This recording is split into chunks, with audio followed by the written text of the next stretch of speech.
বাপৰে ভোট জলকীয়া, ইমান ধুনীয়া ভোট জলকীয়া চাওকচোন। তাতে বস্তাত ভৰাই মাটি ভৰাই ৰোৱাহে ভোট জলকীয়া, তথাপিতো ইমান গুটি। এয়া পকি আছে।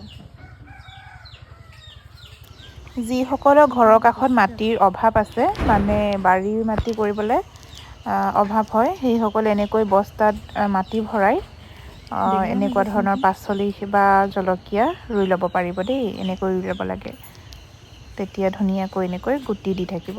যেতিয়া আমাৰ ঘৰত ভোট জলকীয়া ৰোৱা নাছিলোঁ, তেতিয়া বজাৰৰ পৰা কিনি আনিছিলোঁ। এনেকুৱা হয়, আগদিনানো পিছদিনাখন মানে বেয়াই হৈ যায়, গেলি যায়।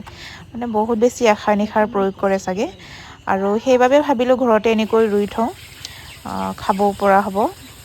আৰু এতিয়া চাওকচোন ইমানেই গুটি লাগিছে, মানে খোৱাটো খাইছোৱে, বিক্ৰী কৰিব পৰাও হৈ গৈছে, ইমানেই বেছি গুটি দিছে।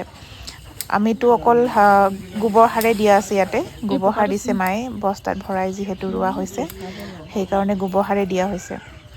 আৰু গোবৰ সাৰতে চাওকচোন ইমান ধুনীয়াকৈ গছ কেইজোপাও ভাল হৈ আছে, আৰু গুটিও ধুনীয়াকৈ দিছে।